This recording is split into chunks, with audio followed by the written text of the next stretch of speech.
Madam Speaker, I rise to deliver the Ministerial report on the progress of the Northern Territory Crime Reduction Strategy 2025, notified on the 22nd of October 2025. Madam Speaker, this fortnight, today is the last day of what has been 2 weeks of sittings, and what it represents is 1 year since we completed our Reducing Crime package, 1 year since our very first sittings of Parliament, where our Reducing Crime package, which importantly included Declan's Law, was passed through this Parliament in all stages. And it represented a point in time of great change for the Northern Territory, an opportunity for a new CLP government to stay true to its word to the very people who put us here, to show Territorians that action can be taken to make their lives better, their streets and communities and businesses safer, and that we would do exactly what we promised people we would do. And that is what 1 year from today represents, Madam Speaker. In that sittings of Parliament, that 2-week sittings, we passed Declan's Law, which changed the presumptions around bail and tackled serious and repeat offenders, and also gave our police much better laws and powers to be able to wand and get out of circulation in our community those edged weapons that we know cause so much harm. And no one knows that more profoundly than Samara Laverty, Madam Speaker. No one has had to wear the cost and the consequence of these weapons in our community more than her and her daughter Bridget, Declan's sister. And so to have Samara in the gallery with us 1 year ago this fortnight, Madam Speaker, was incredibly powerful and special.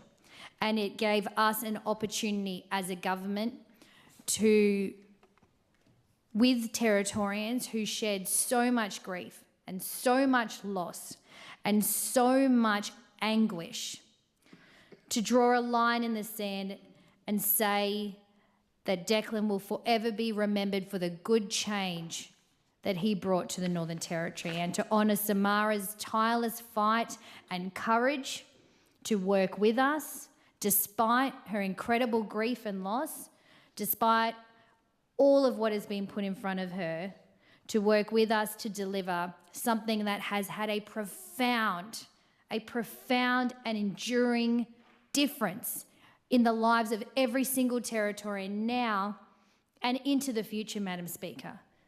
There will be people who don't live here yet, or children that are not born yet, who will never know the anguish and the destruction that occurred prior to Declan's Law passing this Parliament, Madam Speaker.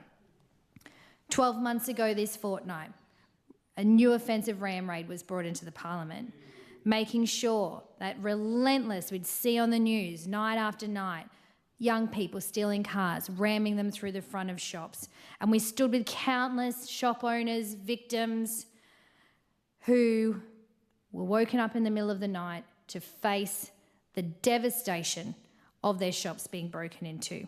We brought in the new offence of posting and boasting online because young people and offenders across the Territory had become so emboldened, so above the law, that they didn't even care if they were posting their crimes on social media. They were so brazen, so emboldened by the previous government's weak, pathetic approach to community safety and law and order, that criminals were happy to live stream it to the world, Madam Speaker.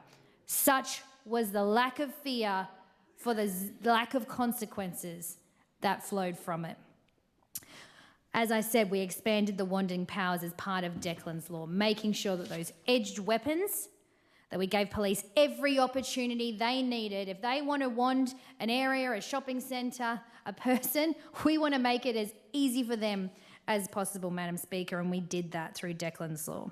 We brought in mandatory sentencing for assaults on workers, Madam Speaker, protecting our police, our retail staff, our taxi drivers, our paramedics, our nurses.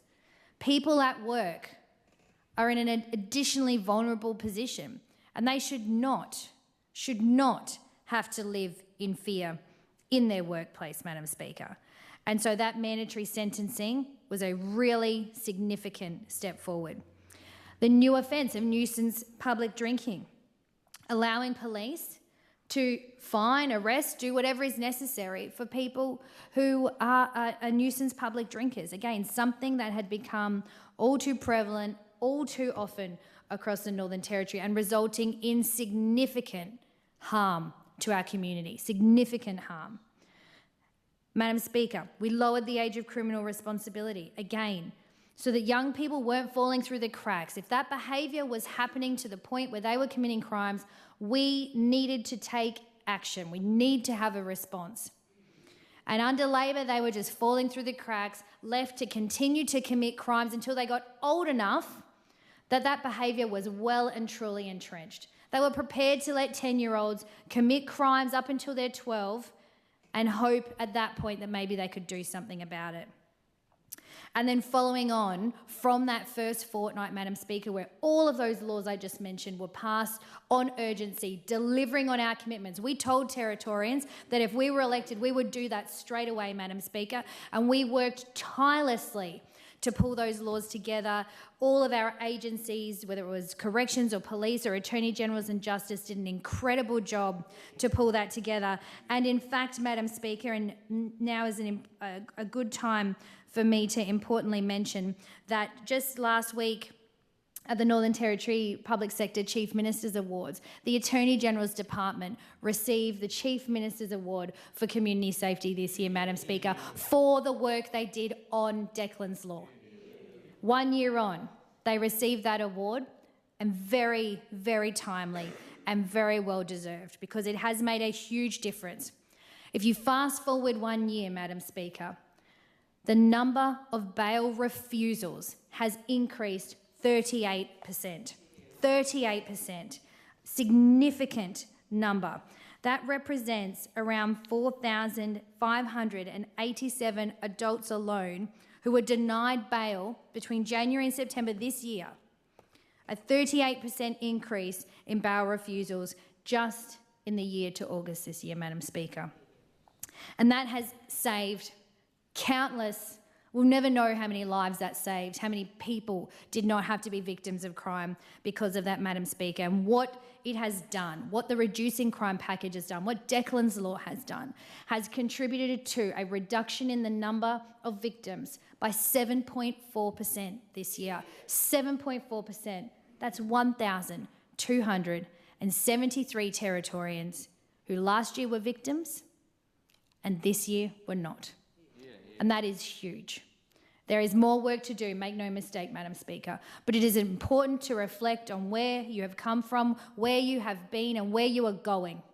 And where we are going is to continue to put the pressure on, continue to remain focused and true to our community, who told us reducing crime was their number one priority, by delivering that.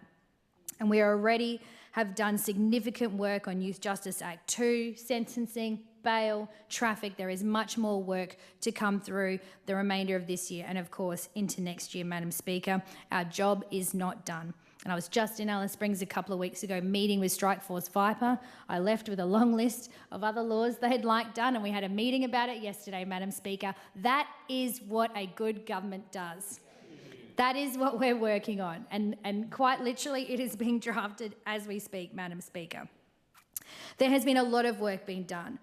A lot of work has been done over the last year. We've had the Tiger Task Force resolve 400 matters of people on remand, 400 that are now not going to court. They have been resolved early through a really significant process with all the right people in the room to work through what needs to happen with that case. Removing 400 cases out of a court system has a profound impact. We came in and supported legal aid straight away. Straight away. It had been left to wither under Labor, recurrent underfunding, significant structural issues, which we have addressed. And that is contributing to a more efficient justice system, a more efficient court system. Because unrepresented litigants is not ideal, and it causes delay and is not good for the efficiency of court processes.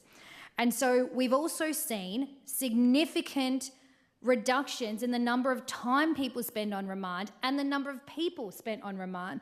And that is despite the fact that all of the laws we have changed have resulted in more people in prison. So we have done an incredible feat where we have increased the prison population exponentially, because people who commit crimes are now facing consequences for their actions. The courts are now able to process them. But we have also taken that remand number, which was more than half of all people in prison were people who had never seen their day in court, Madam Speaker, and reduced that by 7% and reduced the length of time that they're on remand. That is significant.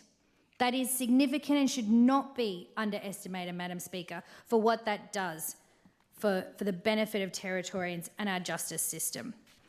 Domestic violence is down 1% across the Territory now. That's 34 less people who are victims of family and domestic violence this year compared to last year.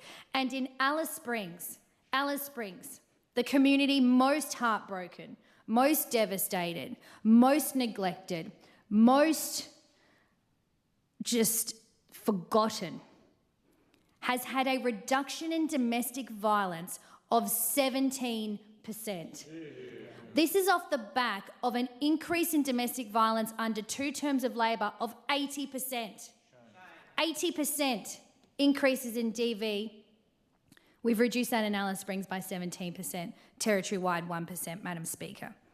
Again, meaningful impact in people's lives. We've supported our police with the best pay deal in 20 years. We've backed them in with the laws that they need that come from the front line. I met with Strikeforce Viper. We're drafting laws.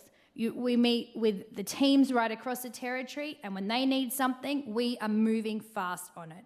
Because we know if we can make police's job better, if we can build more prison beds, have a better justice system, we are going to be able to deliver a safer Territory. But then there's all of the root causes of crime work, which those opposite will pretend we're not doing. But the data speaks for itself.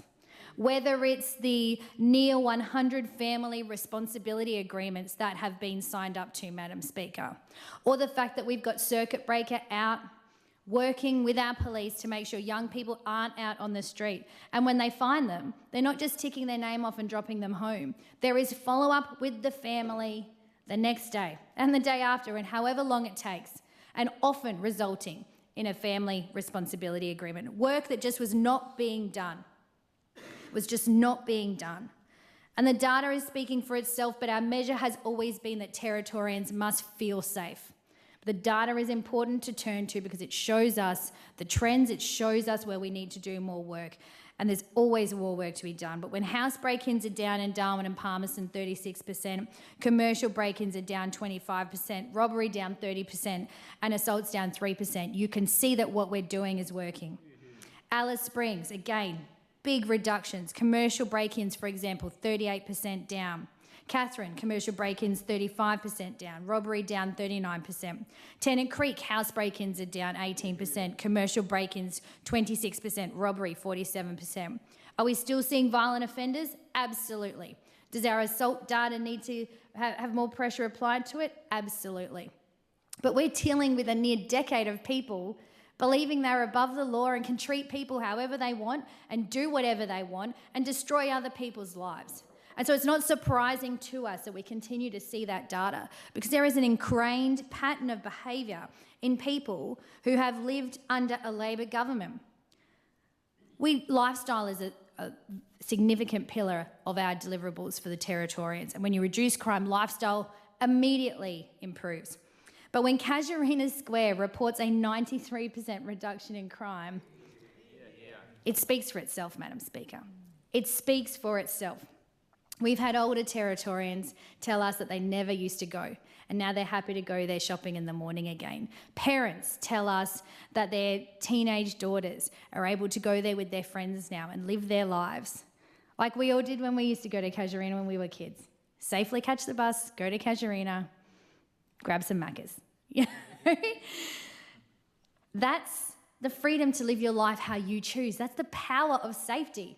Because our job as a government is to set up the frameworks for people to achieve their dreams and aspirations. We don't want to be in people's living rooms how to tell them how to live their life and what to do. Our job is to make sure that they have a safe community, that they have a great lifestyle, that if they need support, like when they get sick, that there is a hospital, that when they need police, someone answers 000 and police come. When they need school for their kids, there's great education. And when they want a good job and a good future, the economy is strong.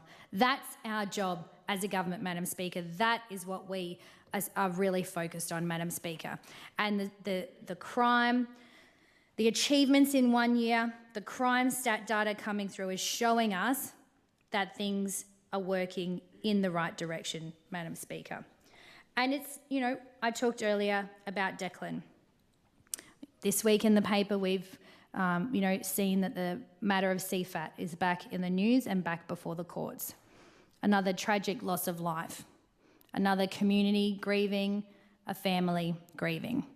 And I note the member for Sanderson spoke with CFAT's uncle just yesterday to check in, see how he's going, following the member for Sanderson's visit to Bangladesh to meet his parents. Of course, who now, with the money that was all raised, is building a beautiful orphanage in CFAT's honour. We have Mr Fike, which again, we urgently recalled Parliament to further strengthen Declan's law. Declan's law was already very robust, strong laws. But we took that to the next level, again with the blessing of Samara Laverty, and we're seeing those results. And there are countless victims. When you look to that time under Labor, I shudder to think how many people were victims of crime. And it's had profound impacts. At one point, our home and contents insurance was 456% higher than Adelaide, for example. And some people in Alice Springs couldn't get insurance, shops couldn't get insurance, people couldn't get car insurance. We had people leaving the territory in absolute droves, Madam Speaker, droves. And we just saw a government completely failing when it came to stronger futures, a government that professes to put the rights of Aboriginal people first, to put the rights of people in community to be safe, and yet they literally ripped out, without any warning, any plan, the very legislation that was barely holding it all together as it was. And we saw domestic violence, crime escalate overnight. Everyone was screaming at this government, whether it was the community-controlled health organisations or the Aboriginal control organisation sector or just the community, and they ignored them for, 7 long months? Completely ignored the calls for something to be done. So badly that the Prime Minister himself had to fly to Alice Springs to tell Natasha Files how to do her job. It was the most appalling chapter in the previous failed Labor government's history. The most appalling chapter. And the consequences of it will be felt forever in the stories and the scars and the trauma of the people whose lives you left in carnage. They will forever pay that price, Madam Speaker, forever pay the price of that incompetence. We're really looking forward to further opportunities to make the Territory a better place. Our 000 Centre is now working in Alice Springs, which is going really, really well. We've had 883 calls to the Alice Springs call centre since 1 October, so it's not been long, and 70% of those calls taken during its opening hours were from Southern region, which includes the Barkly, which is excellent. That's exactly what we want. Locals answering the calls of locals when they need it most. And we have language speakers in the call centre down there. I've mentioned them before, Madam Speaker, delivering great results. We're looking forward to that trial. OC spray has been rolled out and is working well, and we'll review that in the 12 months. I've just given my speech around the police public safety officer's position, which is really going to leverage our police up a notch, Madam Speaker, when it comes to our forward-facing and proactive policing. We have a new police commissioner so that we have certainty and security moving forward for our force, and he's doing an excellent job. We've got, of course, had the Blow inquiry done. We can move that legislation through, get everything sorted and finalise that leadership structure within police, which is great news, Madam Speaker. And there is so much more good news to come. And I know my colleagues will all want the opportunity to speak to it. But we're really proud of staying true to what we told Territorians we would do. We acknowledge the 1-year anniversary of our Reducing Crime package, Madam Speaker, which included, of course, Declan's Law. We thank Territorians for believing in us and supporting us to see this through, because every day we get up out of bed and do our job for them. We are here because of them, and we will fight every day for them, Madam Speaker.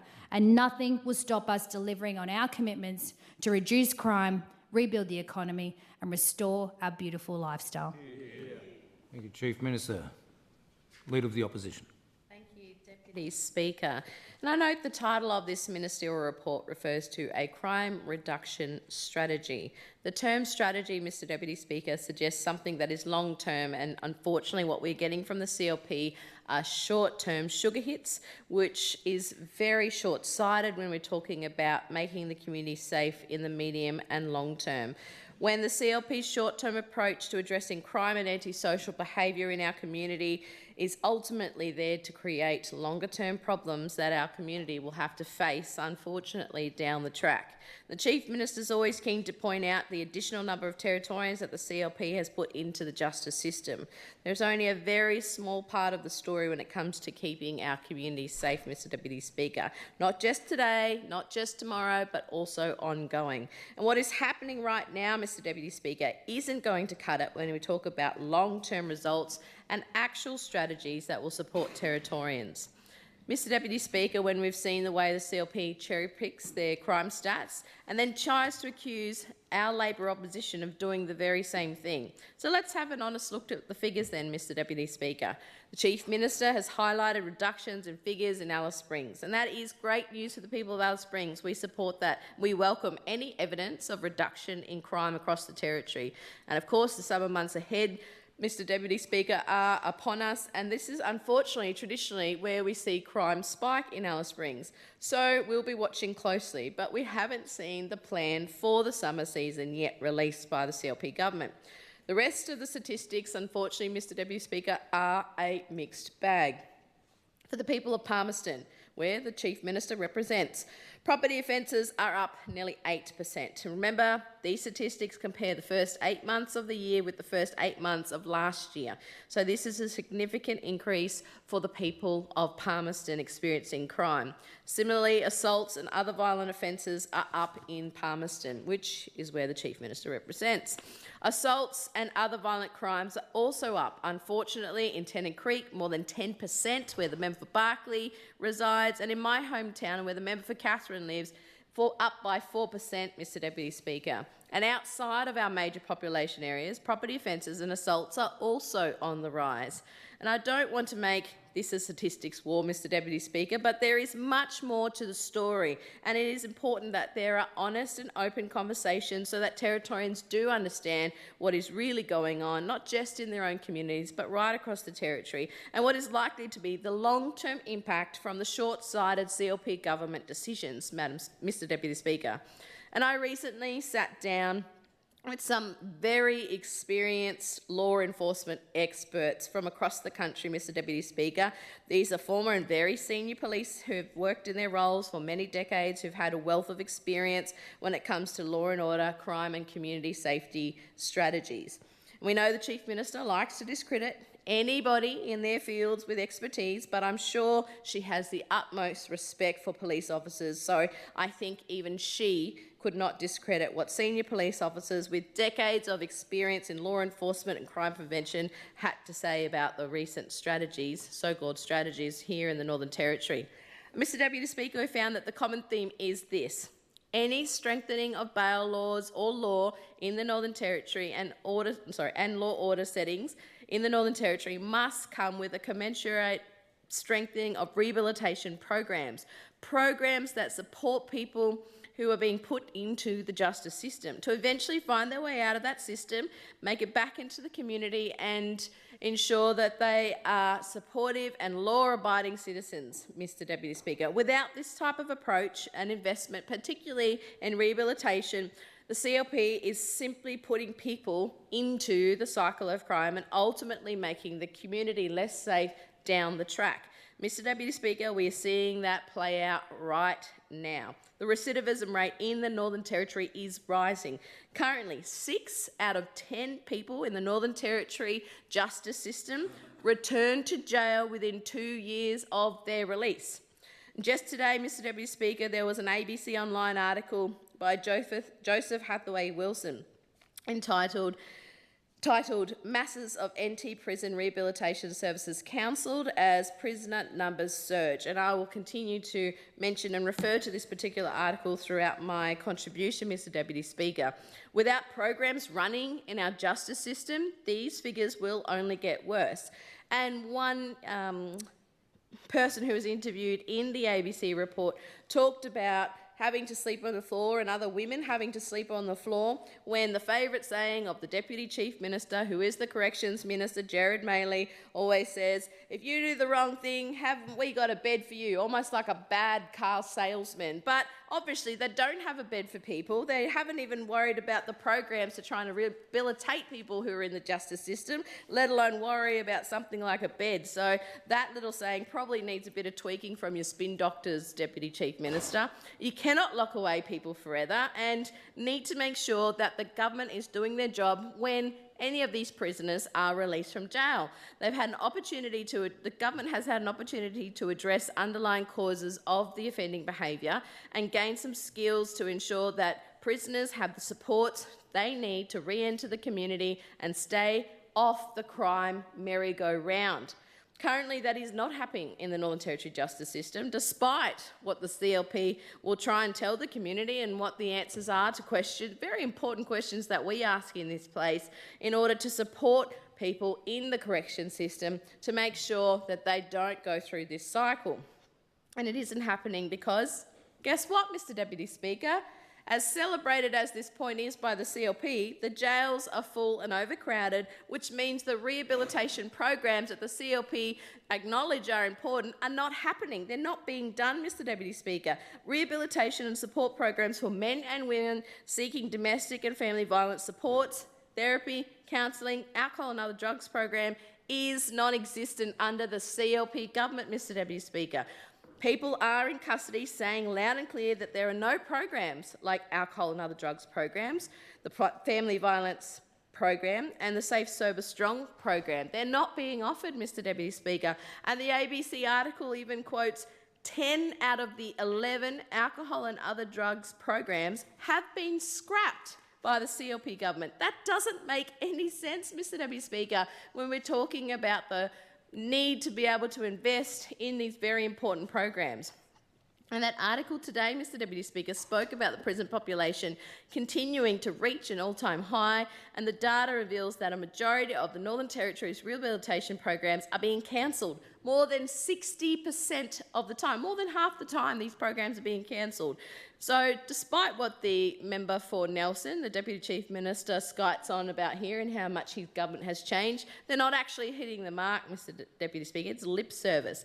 People are being denied access to their lawyers and their families, let alone these important rehabilitation programs that might actually turn their lives around and make the community safer in the long run. And the Treasurer knows this. He has a very long history as a worker in corrections, Mr Deputy Speaker, a very esteemed career, might I add. And he must just be thinking, what is our government doing? And I hope he's speaking up in his cabinet table to point out that the things that his Chief Minister and Deputy Chief Minister are putting in place are not going to work in the long run. I hope he's speaking loud and clear, because he definitely doesn't say anything in this place. Mr Deputy Speaker, just 25 prisoners on a sentence under 2 years have access to domestic, family and sexual violence prevention and reduction programs. We have close to 3,000 prisoners in the Northern Territory justice system, Mr Deputy Speaker. Just 25 of those prisoners have had access to this very important program. And unfortunately, every single person in this place, Mr Deputy Speaker, knows that family, domestic and sexual violence in the Northern Territory are at high levels, are unacceptable. But how does the CLP government think that only 25 prisoners having access to these very important programs is ever going to help the community be safe in the medium and long term? I just don't understand, Mr Deputy Speaker. And equally what is unclear, What investment is going to through care, Mr Deputy Speaker? So what happens when these prisoners leave the prison, when they leave jail, when they leave these work camps? Are they supported in a constructive way to re-enter the Northern Territory community? Or are they just put on a seat to go on that crime merry-go-round, Mr Deputy Speaker? What the CLP is creating, Mr Deputy Speaker, through pushing through all these extra bodies and making sure that our prisons are overcrowded, is a university for criminals and a school for young criminals, Mr Deputy Speaker. What happens when these prisoners or these young people in youth justice leave those facilities? That is the missing piece. That is the part that they are floundering on. That is the part that they are failing the Northern Territory when it comes to community safety, Mr Deputy Speaker. When it comes to youth justice, it is incredibly concerning that 82% of children and young people currently in our justice system are on remand. They have not had their day in court yet, Mr Deputy Speaker. The CLP's regressive punitive measures have meant children and young people are not getting the rehabilitation they need. They are not getting the health and mental health supports that they need to get better, Mr Deputy Speaker. Their disabilities and cognitive development needs are unmet. Significant wait lists for psychological support is harder to access when someone is on remand. Self-harm and mental health concerns are rising, Madam Speaker. Courts have been told to do more video link-ups with their children rather than having them in court for their matter to be heard. But there aren't enough video link-up facilities in the youth justice system in the Northern Territory to even meet this demand. So what is the CLP doing about that, Madam Speaker? In addition, many kids here in the Territory who have hearing and cognitive issues so serious that it reduces their understanding of what is going on. This is not justice, Madam Speaker. Legal services have told us that it is nearly impossible to see their clients, to seek instructions, to represent their clients, to attend court. Scheduling a legal services visit with Holt's Youth Justice Centre has a wait time of nearly 1 week. Madam Speaker, I recently had the opportunity to visit the Berrima Jail Correction Centre and the Holt Youth Detention Facility, and I thank the Minister for Corrections for facilitating those visits with his department. But I do want to take a moment to acknowledge the staff, Madam Speaker, who have been doing a very difficult job, and they are incredible people, incredible Territorians doing a very difficult job, and who are often forgotten that they are the ones who are dealing with the difficult circumstances. Madam Speaker, what I got from those visits were our corrections staff remain absolutely committed to their work. They are heavily invested in rehabilitative approaches, and I can see that they have been very frustrated by the lack of more rehabilitative programs available for prisoners.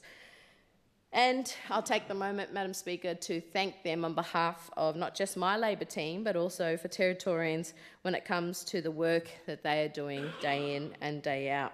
Their work does make a difference, and they are working in very difficult circumstances, and often their shifts have only about half the complement of staffs that should be rostered on, which I do note that the Minister for Corrections has brought in a FIFO workforce. I believe that the G4S, some of those staff are employed for 6 weeks on, 6 weeks off. Some of them who don't live in the Territory, Madam Speaker, get put up in hotels, so there's obviously a large cost to the Territory taxpayer in being able to cover those costs for those workers. And of course, we've heard, and I don't think the CLP bother listening, but we've heard multiple times from the unions, from the United Workers unions, around the concern for those workers who are anti-government staff, who are public servants in the system, and perhaps there could be an inequity around the contracted workers and the anti-government staff. So that area of the corrections piece needs to be focused on, and again, we don't hear much from the Corrections Minister. I mean, he's not even brave enough to meet with his own corrections union and staff. We saw that happen earlier in the year, Madam Speaker. So this is all very concerning to us in the Labor opposition. It's also another reason, Madam Speaker, to thank the staff for their work, because they don't feel supported by the government of the day, but they will continue to do that hard work in those very difficult circumstances. Madam Speaker, it is highly concerning when the CLP government come into the chamber and claim that there is a win on domestic violence in the Territory. The latest crime statistics show that in 8 months to August, compared to the same time last year, 67.5% of all assaults were associated with domestic violence. That have gone up by 2.6%. In Darwin, domestic violence is up by 7.4%. In Palmerston, it's up by 9.5%. In Katherine, it's up by 4.6%. Tennant-Creek is up by 4%. And in Nhulunbuy, it is up by a whopping 31%, Madam Speaker. The sector, the DV sector, has been left largely in the dark about where the CLP government's roadmap is for tackling this. And it was asked several times this week to the responsible minister, the member for Port Darwin, and again, no date or information to the sector, let alone to the general public, about this very important roadmap. When those statistics are very concerning, with the increases are very high, Madam Speaker, you would think that the government would invest more into the DV prevention sector and get a scoot on with the work around the roadmap, as opposed to trying to pretend everything is all hunky-dory. Madam Speaker, again, it's hard to see how the government can claim to have a reduction strategy on crime when they still haven't released this very important roadmap into tackling domestic violence.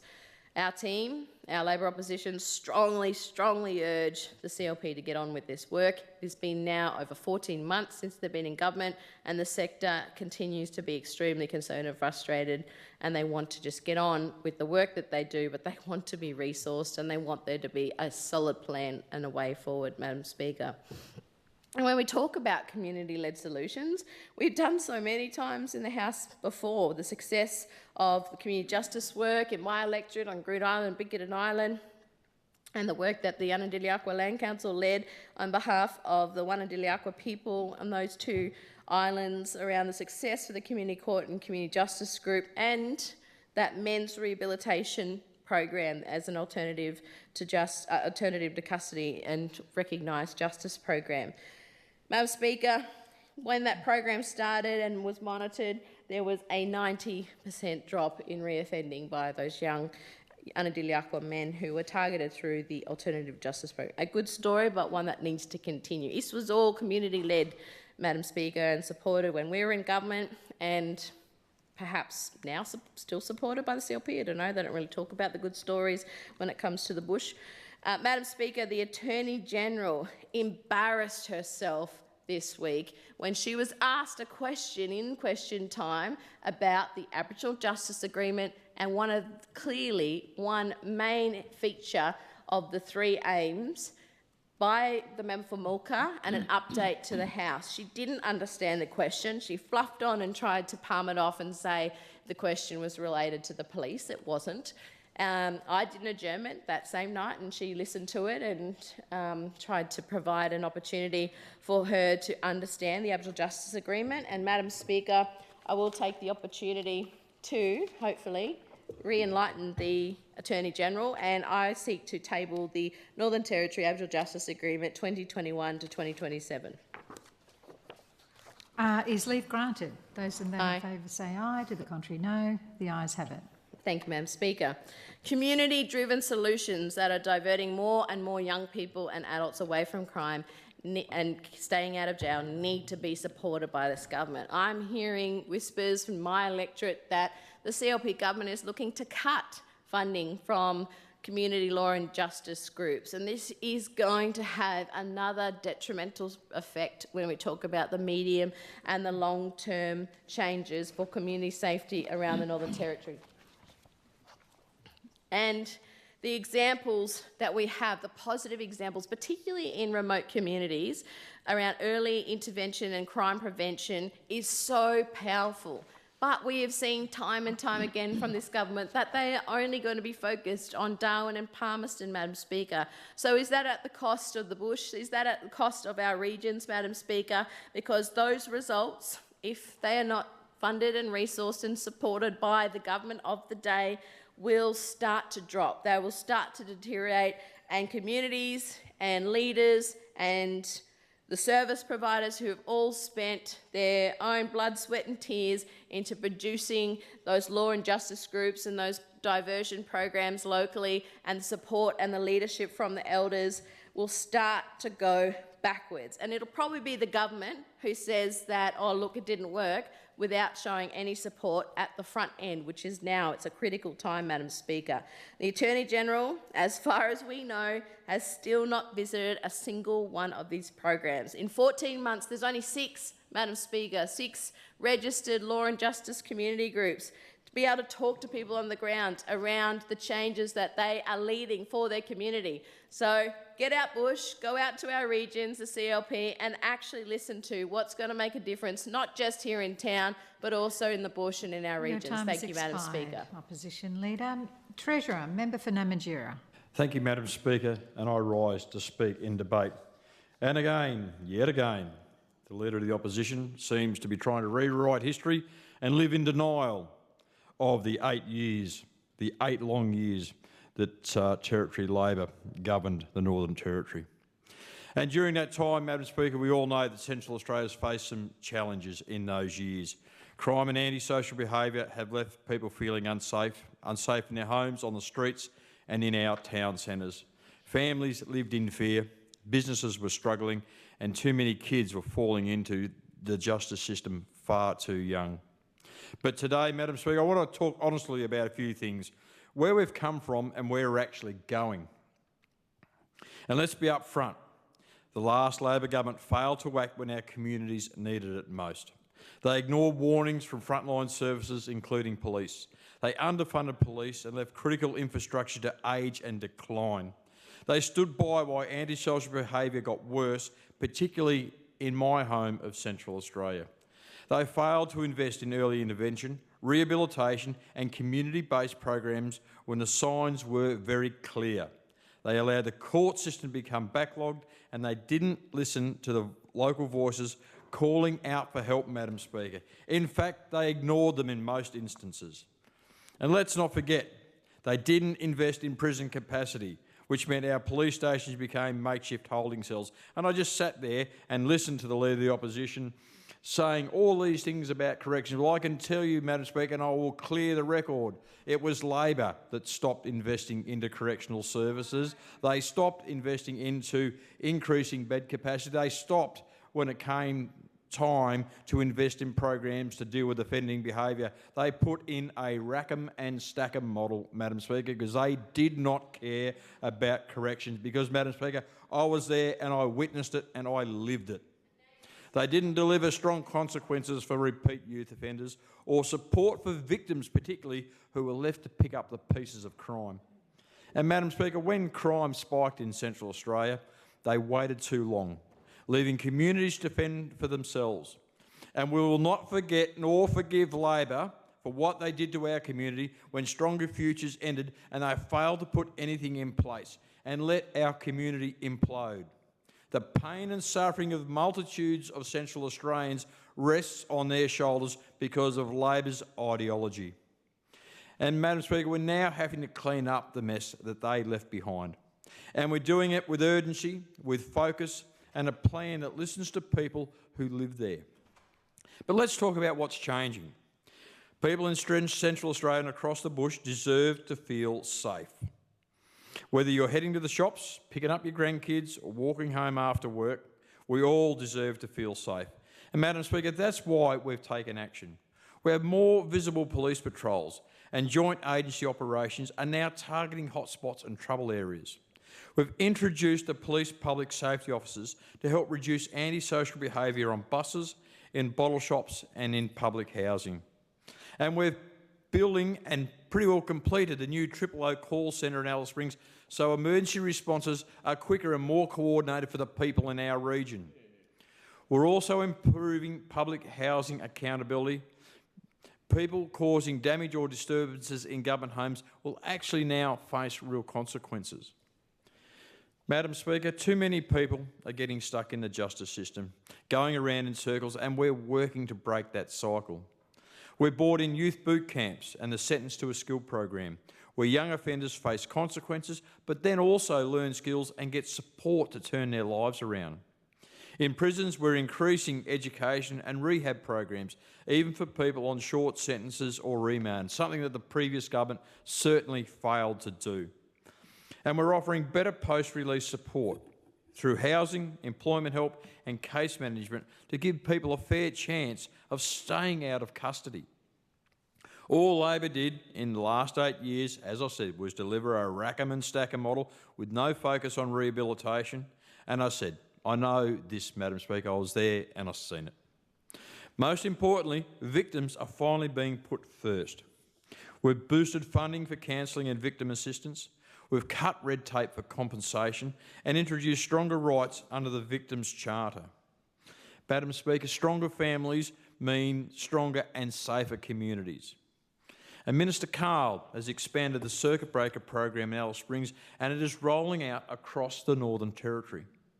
This program works with at-risk young people and their families to tackle the real issues behind poor or bad behaviour.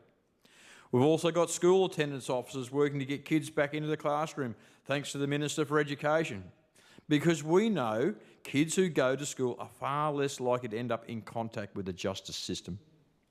And through family responsibility agreements, we're holding parents accountable while connecting them to real help, to housing support, parenting services and more. Madam Speaker, we're not here to punish families. We're here to back them in and help them where they need it and make sure that no child in the Northern Territory is left behind. And we have to call it for what it is, Madam Speaker. Alcohol, family violence and disconnection are major drivers of crime and antisocial behaviour in Central Australia. And we're taking this head on, Madam Speaker.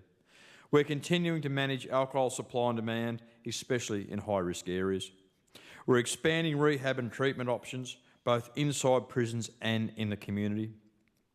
And we've developed a full domestic violence prevention plan with new programs focused on early intervention and stronger penalties for perpetrators. We're also working to deliver more housing for women and families escaping violence and for people leaving custody who need that all too important stability to stay on track and not re-enter the justice system. And Madam Speaker, we're backing community-led programs run by locals for locals to create safer, more connected communities. And we're investing, Madam Speaker, in what actually works rather than just throwing money around. Madam Speaker, we're also fixing the system that lets crime slip through the cracks. We're reducing court delays and freeing up police watch houses by expanding prison capacity. We're building a stronger, more specialised workforce, from justice and health workers to education and DV case managers. And we're improving data and coordination so we know what works and then we can act on it. We're not papering over the cracks, Madam Speaker. We're rebuilding the whole system for the longer term. So, Madam Speaker, where does all this lead? It leads to a Central Australia where families can walk down the street without fear. Kids can grow up in their homes where they feel safe and supported. And people who do the wrong thing will face fair consequences while still having a path to make things right. The last government let things get out of hand, and Madam Speaker, we will not let that happen again. And the proof's in the pudding, Madam Speaker. Look at the crime stats for Central Australia. That 8-month comparison of January to September 24 to 25. House break-ins are down 24%. Commercial break-ins are down 38%. Total property offences are down 14%. Assaults, including DV, are down 19%, and DV-related assaults only are down 17%. Those are staggering figures, Madam Speaker, but this is what happens when you are serious about dealing with crime and dealing with the perpetrators of crime. These are the things that matter and make our community safer. And there is a noticeable shift in the community of Central Australia. People actually say they feel safer. People are getting out more, enjoying the Central Australian lifestyle, where they previously were locking themselves up and barricading themselves in their homes. And Madam Speaker, our strategy is built around local voices, local needs, and a long-term plan to rebuild trust and restore safety. But we can't do it alone, Madam Speaker. It takes everybody in our community, the parents, our elders, our businesses, our schools, our service organisations and government, all pulling in the same direction. Madam Speaker, together we can make Central Australia stronger, safer and fairer for everyone, especially after it was let down by the previous Labor government for 8 long years. Madam Speaker, a stronger Central Australia starts with us, the CLP, Madam Speaker. And we are delivering for Central Australia because we are serious about delivering for our community, and we will continue to stand up for our community and deliver it for longer term. Thank you, Madam Speaker. Member for Johnston. Thank you, Madam Speaker. Madam Speaker, before I begin my response to the government's crime reduction strategy, I ask members opposite to actually listen to me. Do not dismiss me as someone who doesn't care about community safety. I have worked with both victims and perpetrators of crime for decades. I desperately want to build a safe Northern Territory for everyone, for every single Territorian, in every community, in every town. I know what violence does to families. I know the trauma that victims carry. I know the fear that grips communities when crime is out of control. But, Madam Speaker, I also know what works and what doesn't. And what I see in this strategy is a political document designed to sound tough, not a plan, an evidence-based plan, which will actually make all of us safer. I rise today to express serious concerns about the CLP government's crime reduction strategy and their selective use of statistics to justify what is fundamentally a regressive and punitive approach that does fail to address the root causes of crime in our Northern Territory. The government has been quick to trumpet recent crime statistics, a 7.4% reduction in victims of crime, 14% overall crime reduction in Alice Springs, and these numbers sound impressive in a press release, but let's examine what they don't tell us. First, the government conveniently chooses short timeframes that suit their narrative. Comparing January to August 2025 with the same period 2024 ignores longer-term trends and seasonal variations. Any first-year criminology student knows that crime statistics must be analysed over extended periods to account for natural fluctuations. Cherry-picking favourable months is not evidence-based policy, it's political opportunism. Secondly, the strategy boasts about 4,587 adults denied bail, a 38% increase. But, Madam Speaker, is this success? We're warehousing more people in remand, often for minor offences at enormous cost to taxpayers. The average remand time may be 7% shorter, which is good news, but at 136.5 days, that's still over 4 months of incarceration without conviction. For many Territorians, that means losing jobs, housing and family connections, which are the very things that prevent reoffending. The strategy prioritises enforcement over evidence, lowering the age of criminal responsibility from 12 to 10 against the advice of the Australian Medical Association, the Law Council and every major child welfare organisation is not early intervention. It's criminalising children who need support, not punishment. The government's claiming that this ensures that young offenders get the help they need. But where is this help? The strategy is long on police powers and short on funded programs. The CLP has expanded the use of scanners, increased bail denials and criminalised public drinking, but where actually are the addiction treatment beds? Where is the youth mental health support? Where are the cultural healing programs for Aboriginal communities? The strategy acknowledges that crime has root causes, including problem drinking, school non-attendance, homelessness and housing shortages. Yet the actual funded initiatives focus overwhelmingly on punishment for these experiences, not support to overcome them. Madam Speaker, it's like mopping the floor with the tap still running and calling it a flood prevention strategy. We know that Indigenous Territorians are vastly overrepresented in both our crime statistics and our prisons.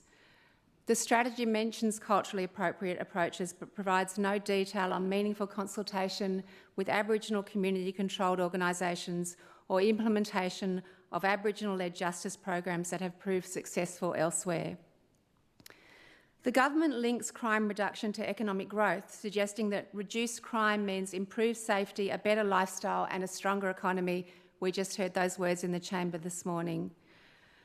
But they ignore the economic cost of this approach. Every person on remand is a cost to the system.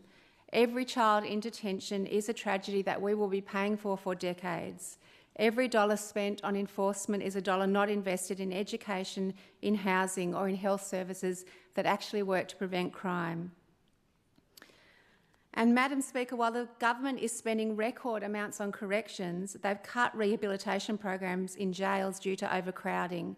Astoundingly, they've cut 60% of the very programs that might actually reduce reoffending because their own punitive policies have created such overcrowding that there's no room for rehabilitation.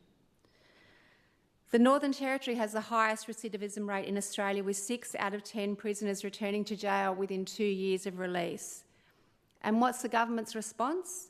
To cut the programs that might address this. Their own spokesperson admitted this approach may appear to place less emphasis on rehabilitation, but called it a necessary step. Necessary for what, Madam Speaker? For ensuring that people cycle endlessly through our prison system? Our Chief Minister herself acknowledged that added pressure on our correction system means that they've had to pull back on delivering some of that important rehabilitation, and that we have had to cease some programs of rehabilitation in prison because the demand of prison services is so high.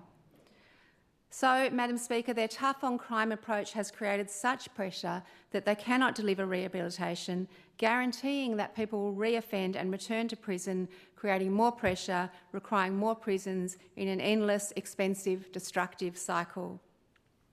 Studies consistently show that every dollar invested in early childhood education returns $7 in reduced crime, health and welfare costs. Yet this strategy prioritises scanners, prioritises cells over classrooms and clinics, and now admits it cannot even deliver the rehabilitation programs that prisoners so desperately need. Madam Speaker, let me tell you what I don't see in this strategy. No targets for reducing Indigenous incarceration rates. No investment in alcohol and drug rehabilitation services proportionate to the problem. No commitment to addressing the chronic housing shortage in remote communities. No real plan to address the social determinants of crime, poverty, unemployment and trauma.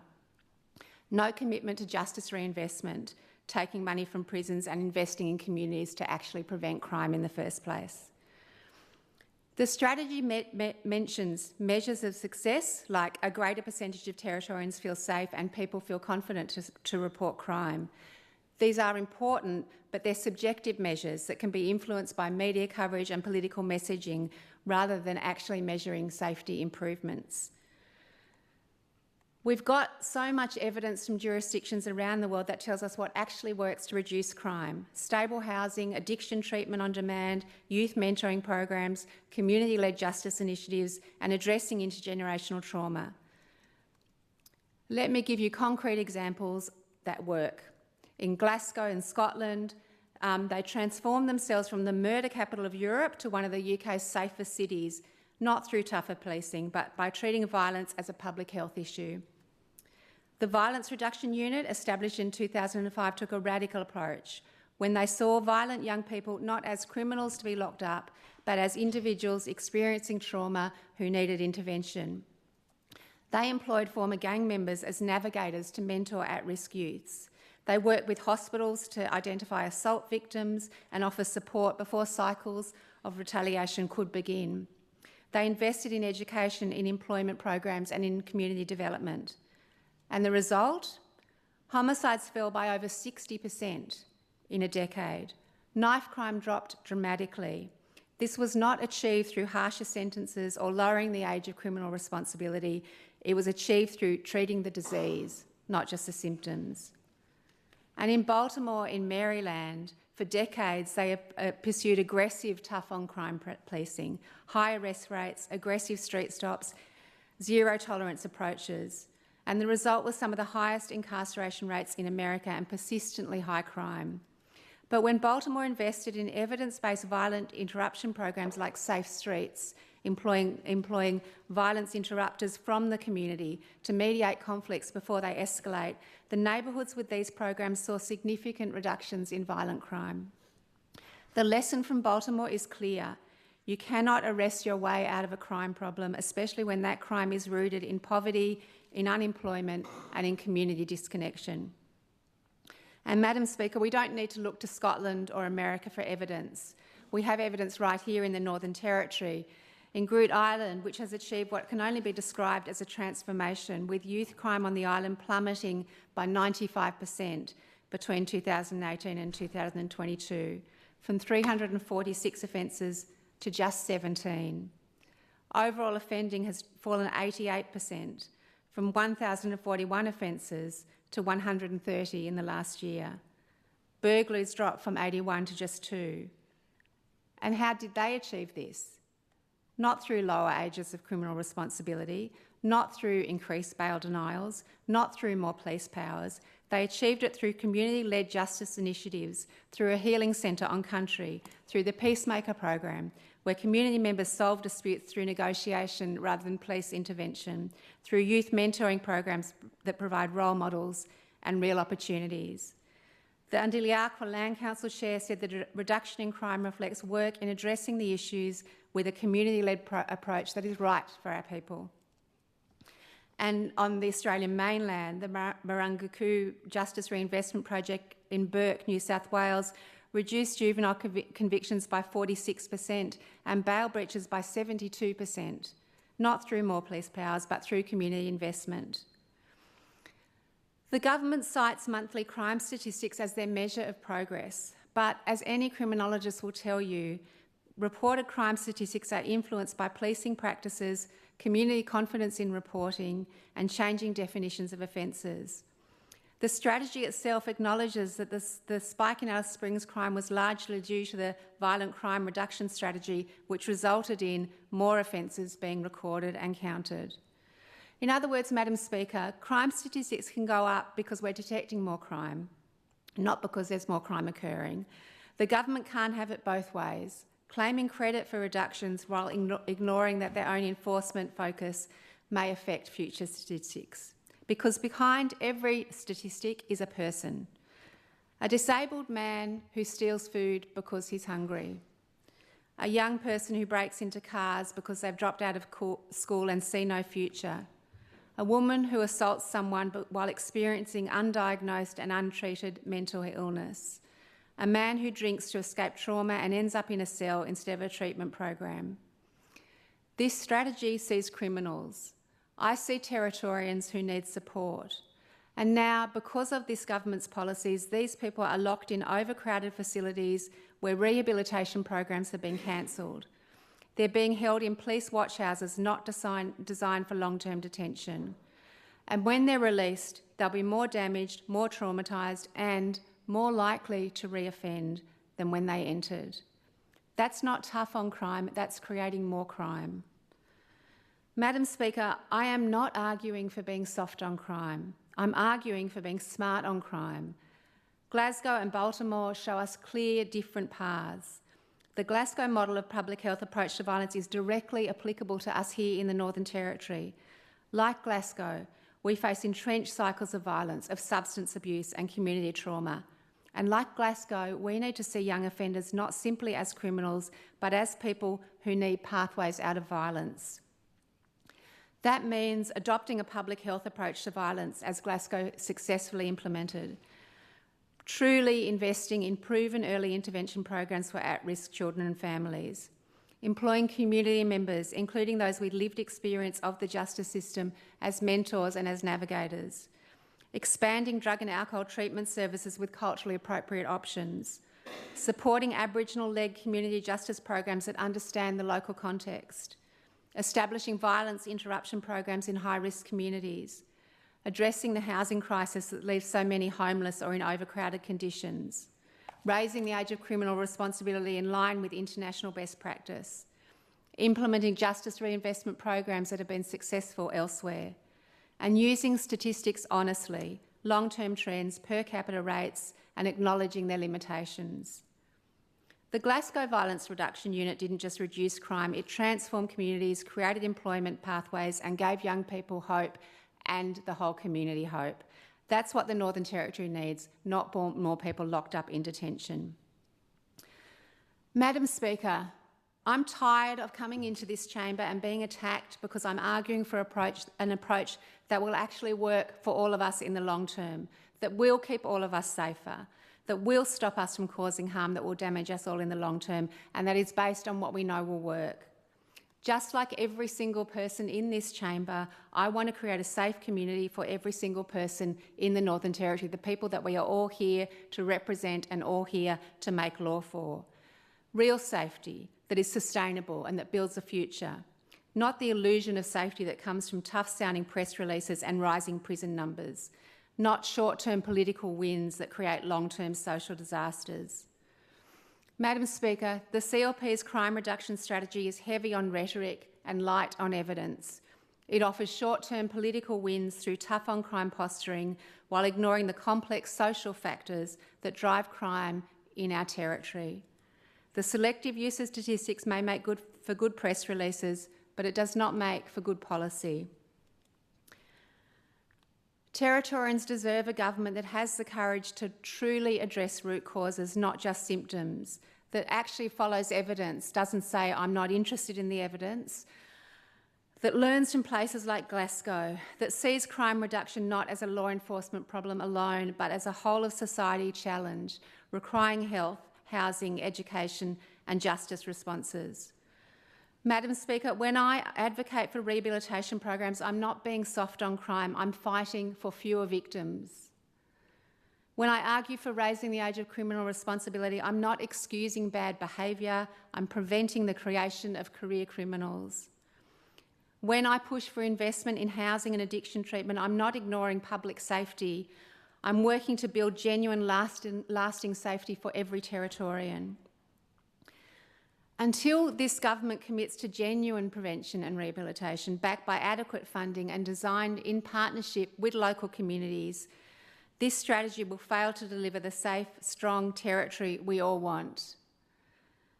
Madam Speaker, I urge everyone in this chamber to really consider the approach we are taking to trying to reduce crime and build a safe community for everyone in the Northern Territory, to engage in genuine consultation on evidence-based crime reduction strategies that address causes, not just consequences, to work together to build real safety, not just the appearance of it. Thank you, Madam Speaker. I'd like to acknowledge in the gallery this morning 2 visitors from Alice Springs. We've got Daniel Rochford, the CEO of Tourism Central Australia, and Patrick Bedford, the chairperson of Tourism Central Australia. Welcome to Parliament House on behalf of honourable members. Member for Fannie Bay. Thank you, Madam Speaker. I rise today to also address the Chief Minister's Ministerial report on the progress of our government's Northern Territory Crime Reduction Strategy 2025. Madam Speaker, when this government launched the strategy early last year, we made a solemn commitment to the people of the Northern Territory that we would work to restore law and order, strengthen community safety and ensure that every Territorian could live without fear of crime or disorder. 18 months on, I am pleased to report that the Territory is beginning to see tangible results of that commitment.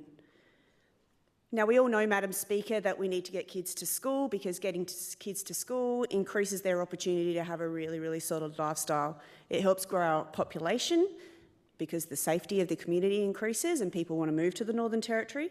It helps to rebuild our economy because people have faith in the ability to be able to build in the Northern Territory without everything getting stolen on the job site. And it helps to restore our lifestyle because people feel like they can do the things that they love to do in the Northern Territory, which is go out and walk along East Point Reserve in the beautiful electorate of Fannie Bay. Madam Speaker, according to the most recent Northern Territory Police crime data, overall recorded offences have fallen by 11% across the Territory compared with the same period last year. Property crime has declined by 14%. And we've got marked reductions in unlawful entries, motor vehicle theft and business break-ins. Madam Speaker, in Alice Springs we've recorded a 17% reduction in youth-related offending. A direct outcome of our early intervention programs, our improved after-hours youth engagement and expanded diversion options. Madam Speaker, when we were in Alice Springs a couple of weeks ago, we went and met with the owners of Bojangles, Pearl and Rupinder. A really marked conversation that I had with them about how they are noticing. They're up, they're out late at night, they're operating a business. They have noticed a massive improvement in the ongoings, and we've all seen videos of it in Alice Springs where after hours there's cars flying up and down the street, there's fights happening. Pearl and Rupinder are two people that can absolutely claim that there's been a reduction in crime in that space, and it was really good to talk to them and hear that feedback. Madam Speaker, when we came to government in August last year, I moved into my office in the Parat village. Every day I was going outside to talk to people to improve the amenity of the area. We had people causing dramas, there was people working behind glass walls where there was yelling, screaming, fighting, there was drinking in the Parat village. There was a lot of things going on. I went out every day and spoke to these people and had really good conversations. Today, in the Parat village, I do that maybe once a month. It's reduced dramatically. The Fannie Bay supermarket, we know the previous owners of the Fannie Bay supermarket had their windows smashed again and again and again. That hasn't happened since we came to government. The Fannie Bay shops have settled completely. Minimal complaints coming through regarding that. We have more police on the beat that are reducing domestic violence through their social order approaches. They're going out and talking to people earlier on in the day. So therefore, with the aim of reducing domestic violence later in the afternoon. Madam Speaker, just last weekend, 2 TPS security guards were assaulted in Parat. One ended up in hospital. We have mandatory sentencing, and when those offenders have their day in court, they will be mandatory sentences because they assaulted our frontline workers. This is not on, and this is why we are doing the work that we did. Madam Speaker, the same incident happened on the same day at the Nightcliff shops, and I haven't heard a word from the member for Nightcliff about this assault in these sittings. A security guard got assaulted at the Nightcliff shops. That person too, who did that assault, will face their day in court, and they will also be faced with mandatory sentencing. Madam Speaker, the reduction in numbers demonstrates that our plan is producing measurable outcomes. But while we take heart in this progress, we recognise that it's only the beginning. Unlike the former Labor government, we are not hiding the data that still needs improvement. There remains to be pressing challenges. The rate of violent offending, particularly in alcohol-fuelled assaults, remains unacceptably high in some regions. Recidivism among young offenders continues to strain police and community resources. Madam Speaker, there is more to do, and this government will not rest while any Territorian continues to feel unsafe in their home or in their community. Madam Speaker, we will also continue to listen to residents of the Johnston or the Nightcliff electorates, as we have been. The members for Sanderson, the member for Casuarina, me as the member for Fannie Bay, regularly have constituents come in and talk to us about this sort of stuff because they don't feel like they can go to their local member. Madam Speaker, we are accelerating the next phase of our crime reduction strategy to strengthen police capability and coverage in our regional centres, to expand electronic monitoring for repeat violent offenders, increase rehabilitation placements linked to employment readiness programs, and further resource family support initiatives to disrupt cycles of youth offending. They are practical, targeted measures. And Madam Speaker, these are principles that underpin safe societies and stable government. Members of this Assembly will agree that genuine progress takes persistence. The improvements we are now seeing are the result of a disciplined policy, strong leadership, and a clear moral conviction that no community should resign itself to crime. We are not declaring victory, Madam Speaker. The task before us is ongoing. We are working to build stronger communities, not through rhetoric or short-term fixes, but through sustained reform and genuine collaboration between governments, police, service providers, and most importantly, the people that we serve. Madam Speaker, I speak to a lot of police officers. Most people know that I have a connection to police, so I have lots of conversations. They are telling me that they have room to breathe at the moment. Their work is not done. They are busy, but they have room to breathe. this improves our response times. You can't knock that, Madam Speaker. This government will continue to act firmly in defence of public safety and personal responsibility, and we are determined that every Territorian in every town and community can live, work and raise their families in peace. We've made a strong start and the data confirms this progress. Confidence is returning, but I will say it again, the mission is far from complete. The Northern Territory Crime Reduction Strategy Roadmap is a strategy grounded in evidence, strengthened by resolve and guided by simple conviction that we have repeated again and again. The safety and security of Territorians will always come first. Now, I know the Leader of the Opposition talked about strategy and how our strategy was not long-term like she would. We're going to say it again. We are not following their playbook. We are an agile government that will review our policies and our strategies, and if it's not working, we'll adjust. We're not doing a 5 to 10 year strategy that needs a review. We're doing strategies that can really regularly be reviewed and adjusted if they need to be. Madam Speaker, our government will not waver. We have made progress, but we have far to go. To the naysayers that continually and consistently state that our strategy to reduce crime will never work, look at the data. It is improving. The so-called evidence that the opposite continue to throw at us is the evidence that the previous Labor government was relying on. And look where that got us. The member for Johnston, it may be news to you, but the Northern Territory is nothing like Glasgow. Constant interjections from the other side. I think when members on the other side of this chamber talk about they're sick of not being listened to, take that as note that we are not listening to them. But, Madam Speaker, most Territorians know that we will not stop, and we will continue to finish what we have begun, and that is making the Northern Territory safer for everybody. Thank you, Madam Speaker. Member for Karama. Thank you, Madam Speaker, and it's a privilege to get up here and support this motion about, or ministerial report on crime reduction strategy. And there's a couple of things I do have to point out, and I also heard the member for Johnston talking about evidence-based approach and getting the statistics right, making sure we look at the long-term statistics. Well, let me tell you one thing, member for Johnston. We've only been in government for 12 months.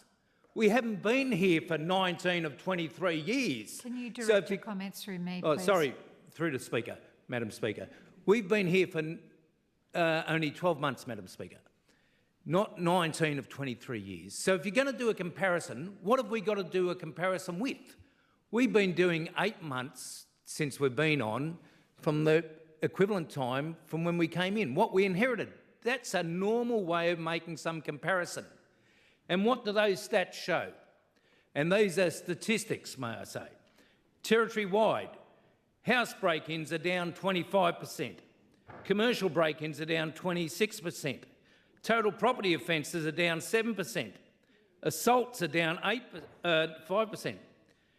Assaults, alcohol, 17% reduction, and robbery, 24%. And then if I go to the Greater Darwin area, all northern suburbs, Madam Speaker, let's have a look there, because this also includes my suburbs of Karama and Malak. House break-ins down 45%. Commercial break-ins down 27%. Total property offences down 11%. Assaults down 5% and robbery down 30%. So that is the evidence that we can put forward because we've only been in for 12 months. Now, fair enough. Once we get to 2028, let's do a 4-year comparison. And if we get elected again, let's go another 4 years on and do an 8-year to 8-year comparison. That's fine. I'm happy to take that. But don't give me this rubbish, Madam Speaker, that I hear from the member for Johnston that we are not comparing like with like. I don't know what she wants to compare. If she wants to compare where we were 23 years ago to where we are when we came into government, go for your life. That's a nice longitudinal look at the stats. Look, Madam Speaker, I want to pick up one of the good things we're doing is we've got proactive policing. Proactive policing. And we are running an Operation Safer Home. The police are doing that. And I can tell you, as of last night, they commenced an operation. And I've mentioned in this House that public housing is an issue. I'm all for public housing, but public housing is an issue. So let me re-quote from a police statement. This is Operation Safer Homes, Northern Suburbs. The Northern Territory Police Force, along with our partner agencies, will be conducting a proactive, high-visibility public order operation throughout the northern suburbs over the coming days. Beginning last night, may I say, in Karama and Malak, because they recognise their hotspots. This coordinated operation brings together the Northern Territory Police Force, the Department of Housing, Local Government and Community Development, Larrakia Nation, Territory Families, Transit Officers and the City of Darwin to detect, investigate and prevent offences such as public drinking and related antisocial behaviour. Madam Speaker, we are focusing on poor behaviour in and around public housing, poor behaviour in and around our buses and poor behaviour in public places. By applying an intelligence-led and evidence-based approach, these are the words of the police, not mine, evidence-based approach, police aim to reduce harmful behaviours that undermine community safety and wellbeing. Our focus is not only on enforcement, but also on engaging respectfully with residents and connecting with community members to support services they need. Casuarina and Property Crime Division Superintendent Kirsten Engels, who I meet with monthly, said, "The message is clear. Respect your neighbours and respect your community. We will continue to stand firm against antisocial behaviour wherever and whenever it occurs." Now, this is where this government is delivering proactive policing, absolutely proactive policing. And can I say they did an operation in Karama and Malak back in July. And this was more around coming around the shopping centres, being proactive. And they wanted to talk to people. And the purpose was, the intent was to protect vulnerable individuals, especially women and children, by reducing the risks associated with rough sleeping and overcrowded living conditions. Through an engaging firm approach, multi-agency teams engage with community members, assisting them to return home to promote safe housing and school attendance, and to reduce instances of antisocial and alcohol-related offending, particularly domestic family violence. Here are the numbers that came out of that the police have supplied. They spoke to 400, it was a 4-day operation, just so people understand. This is a 4-day high visibility operation. Person spoke to 409. Referrals to territory families, 4. Referrals to education, 8. Referrals to return to country program, 244. High visibility foot patrols, 103 conducted over the 4 days. Litres of alcohol tipped out, 31. Persons moved on, 192. Cautions issued, 4. Arrests, 4. Madam Speaker, this is what we are delivering. We are supporting our police. On that note, Madam Speaker, would you like to talk? Member for Karama, are your guests here that you... Yes, I think they are. Okay.